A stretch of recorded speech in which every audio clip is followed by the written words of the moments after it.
Good evening. इस video में हम डिस्कस करेंगे last colligative property, that is osmotic pressure of the solution. इसके पहले हम 3 कोलिगेटिव प्रॉपर्टीज स्टडी कर चुके हैं, relative lowering of vapour pressure, elevation of boiling point, depression of freezing point. अगर वो तीनों कोलिगेटिव प्रॉपर्टीज आपको अच्छे से समझ में आ गए हैं तो ये वाली प्रॉपर्टी काफ़ी इजी है, इसको समझना काफ़ी आसान है। तो सबसे पहले हम समझेंगे osmosis process. What is osmosis? तो यहाँ पे ऑस्मोसिस को समझने के लिए मैं आपको ये दिखाती हूँ एक फिगर। ये हमारा एक बीकर है और इस बीकर के अंदर रखा हुआ है प्योर सॉल्वेंट। इसके अंदर हमने एक फनल रखा है और इस फनल के अंदर है सॉल्यूशन। ये जो फनल है इसका जो माउथ है इसको कवर किया है with A semi permeable membrane. तो होगा क्या?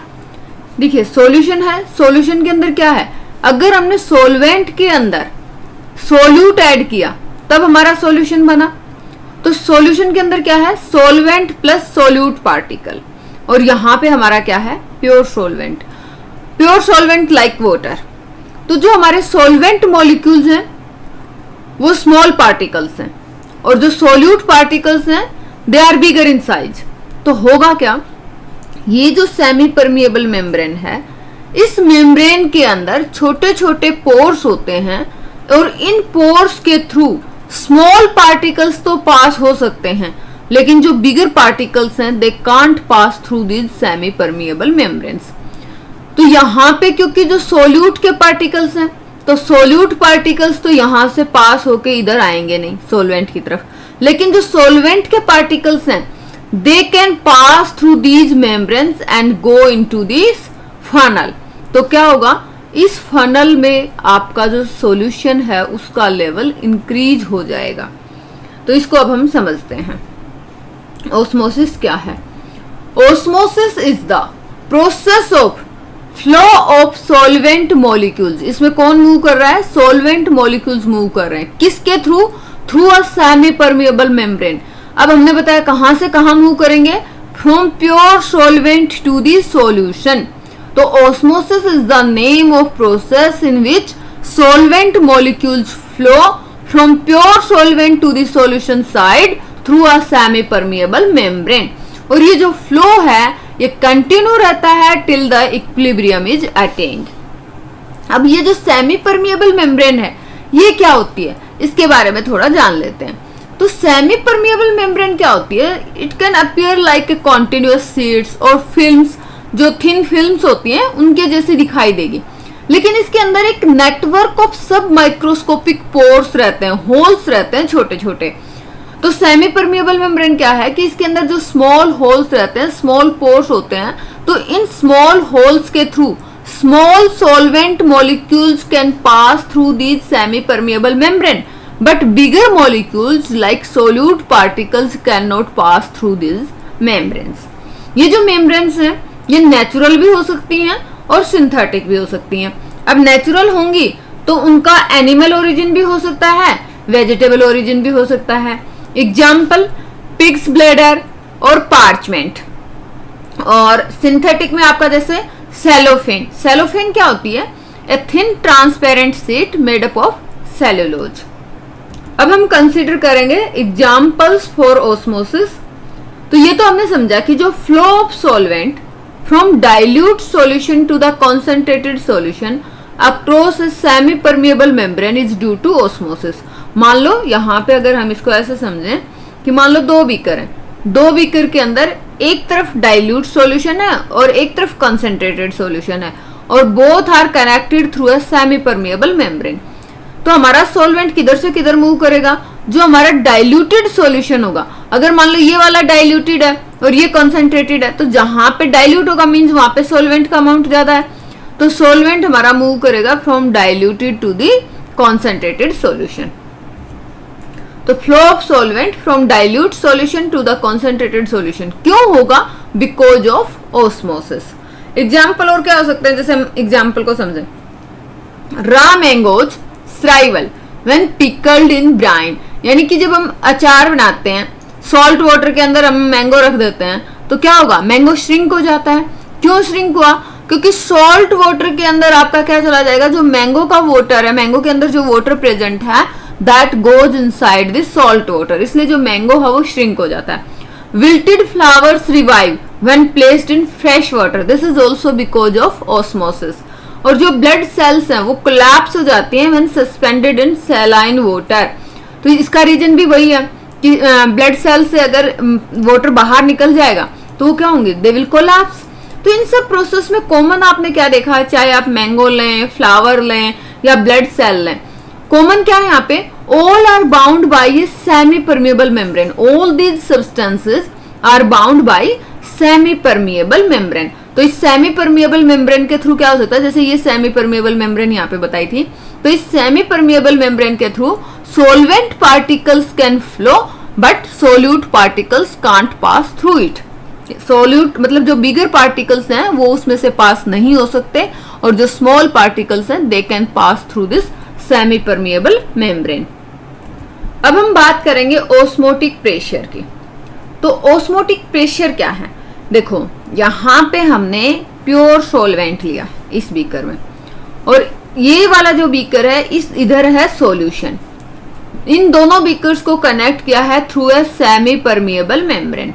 तो क्या होगा, solvent molecules will move through this semi permeable membrane from solvent side to the solution side, solvent से सॉल्यूशन की तरफ आएंगे।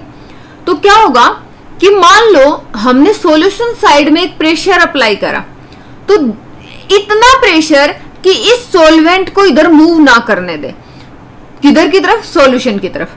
तो the pressure that just stops the flow of solvent, solvent molecule को फ्लो ना होने दे, that pressure is known as osmotic pressure. तो ऑस्मोटिक प्रेशर क्या है, the excess pressure that must be applied to a solution. हम कहां apply कर रहे हैं, सॉल्यूशन साइड पे अप्लाई कर रहे हैं, to prevent the process of osmosis. और ऑस्मोसिस प्रोसेस क्या है, flow of solvent molecules through a semi permeable membrane into the solution. तो सॉल्वेंट मॉलिक्यूल्स के फ्लो को रोकने के लिए जो प्रेशर अप्लाई करते हैं that pressure is known as osmotic pressure. Osmotic pressure एक कोलिगेटिव प्रॉपर्टी है, और हमें पता है कि कोलिगेटिव प्रॉपर्टी डिपेंड करती हैं on the amount of solute, और हम कह सकते हैं it depend on the number of solute molecules and not on their identity. अब अगर कोई डाइल्यूट सॉल्यूशन हम लेते हैं, तो डाइल्यूट सॉल्यूशन के लिए ये हम ऑस्मोटिक प्रेशर कितना लगाएं कि ये हमारा जो ऑस्मोसिस प्रोसेस है वो स्टॉप हो जाए, या हम यूं कहें कि सॉल्वेंट का फ्लो जो है स्टॉप हो जाए। तो ये किस पे डिपेंड करेगा, ये डिपेंड करेगा कि सॉल्यूशन के अंदर कितने अमाउंट में सॉल्यूट प्रेजेंट है, और यहाँ पे जो हम अमाउंट है उसको मेजर करेंगे मोलारिटी की टर्म में। तो कोई भी अगर हमारा डाइल्यूट सॉल्यूशन है तो उसमें जो ऑस्मोटिक प्रेशर है it is directly proportional to the molarity of the solution at a given temperature. तो मोलारिटी को हम वैसे तो कैपिटल एम से डिनोट करते हैं, पर ये हमने एनसीईआरटी की बुक से दिखाया है, बच्चे कंफ्यूज ना हो। तो यहाँ पे आपकी जो मोलारिटी है दैट इज सी, उसको सी से रिप्रेजेंट किया है। जो ऑस्मोटिक प्रेशर है उसको पाई से रिप्रेजेंट किया है। तो यहाँ पे जो हमारा ऑस्मोटिक प्रेशर पाई है that is equal to CRT। C यहाँ पे लिया है मोलारिटी, और मोलारिटी हमारा क्या होता है, number of moles of solutes present in 1 litre of the solution. तो V लीटर ऑफ सॉल्यूशन में जो भी आपका नंबर ऑफ मोल्स होगा उससे हम क्या निकाल सकते हैं, 1 लीटर के अंदर कितने नंबर ऑफ मोल्स आपके प्रेजेंट हैं। तो पाई इज इक्वल टू जो हमारा कॉन्सेंट्रेशन है, कॉन्सेंट्रेशन क्या हो जाएगा, number of moles of solutes in a given volume of the solution. V आपका क्या है, volume of solution in litres, और R क्या है हमारा गैस कांस्टेंट, T है टेम्परेचर। तो ये सारी टर्म्स हो गई। तो हमारा जो ऑस्मोटिक प्रेशर है वो किस पे डिपेंड करा, N2 पे डिपेंड करता है, और N2 हमारा क्या है, number of moles of solutes dissolved in V litre of the solution. R हमारा गैस कांस्टेंट है, T गिवन टेम्परेचर पे, उस जिस टेम्परेचर पे हम ऑस्मोटिक प्रेशर कैलकुलेट कर रहे हैं। अब सपोज करो कि W2 ग्राम ऑफ सोल्यूट, और उस सोल्यूट का मोलर मास हम क्या ले रहे हैं, M2। तो W2 gram of solute of molar mass M2 is dissolved in V litre of a solution, is dissolved in V litre of a solution. तो हमारा जो ये वाली इक्वेशन थी pi is equal to N2 upon V RT, तो हमारा पाई V, अगर हम वॉल्यूम को इधर ले आए तो पाई V किसके इक्वल हो जाएगा, pi V is equal to N2 into RT।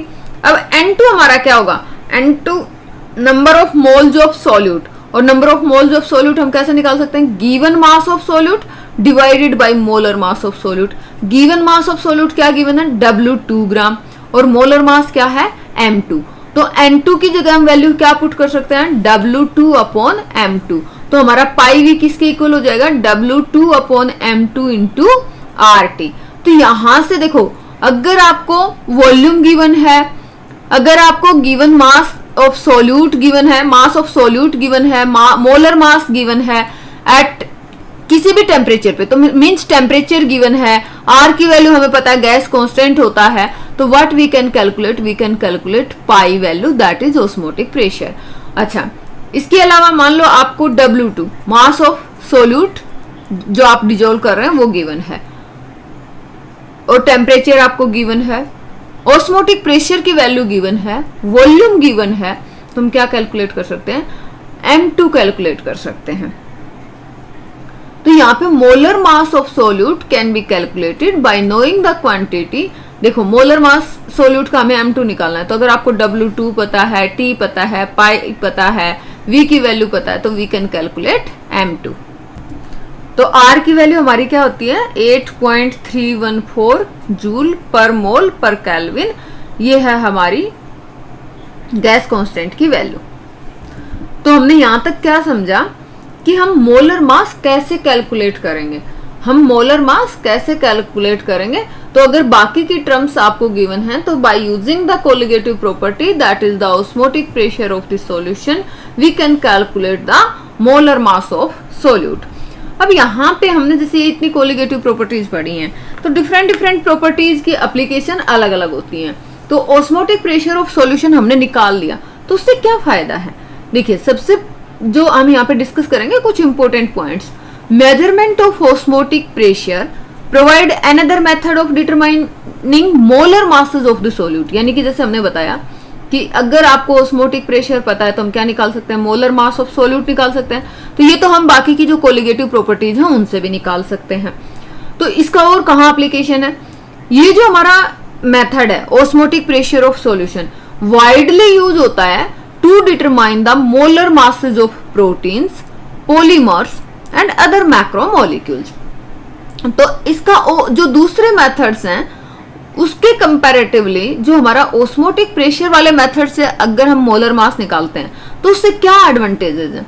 तो एडवांटेजेस क्या हैं कि सबसे पहले यहाँ पे जो प्रेशर मेजरमेंट है ये हम लेते हैं at around room temperature. Pressure measurement जो करते हैं वो रूम टेम्परेचर पे करते हैं, तो हमें ज्यादा सब्सटेंस को हीट करने की जरूरत नहीं पड़ती, कूल करने की जरूरत नहीं पड़ती। अच्छा, सेकेंड थिंग है कि इसमें हम ये देख रहे हैं कि जो हमारा ऑस्मोटिक प्रेशर है वो डायरेक्टली प्रोपोर्शनल है to the molarity of the solution. तो यहाँ पे instead of molarity of the solution is used. Third point क्या है कि इवन हम अगर बहुत डाइल्यूट सॉल्यूशन लेते हैं तो डाइल्यूट सॉल्यूशन के लिए भी जो हम ऑस्मोटिक प्रेशर निकालेंगे तो उसका मैग्नीट्यूड लार्ज रहता है, तो उसको मेजर करना आसान हो जाएगा compare to other colligative property. Magnitude of osmotic pressure is large even for very dilute solution. अच्छा, जो टेक्निक है for the measurement of osmotic pressure, जो ऑस्मोटिक प्रेशर अप्लाई करके जो हम मोलर मास को डिटरमाइन करते हैं, तो ये पर्टिकुलरली कहाँ पे इसका यूज है, particularly useful for the biomolecules. Biomolecules के लिए क्यों, क्योंकि जनरली जो बायोमोलिक्यूल्स हैं they are not stable at high temperature, लेकिन हम ऑस्मोटिक प्रेशर तो रूम टेम्परेचर पे मेजर कर सकते हैं, तो हमें हाई टेम्परेचर पे जाने की जरूरत नहीं है। तो जब हमें बायोमोलिक्यूल्स का मोलिकुलर मास निकालना हो तो we prefer the technique osmotic pressure. Okay, और कहाँ यूज कर सकते हैं, we can use for polymers as they have poor solubility. तो अगर हमारा डाइल्यूट सॉल्यूशन भी होगा तो डाइल्यूट सॉल्यूशन के लिए हमने क्या बताया कि जो ऑस्मोटिक प्रेशर का वैल्यू आएगा दैट इज लार्ज, तो उसको स्टडी करना आसान हो जाता है। सो इस वीडियो में इतना ही, थैंक यू।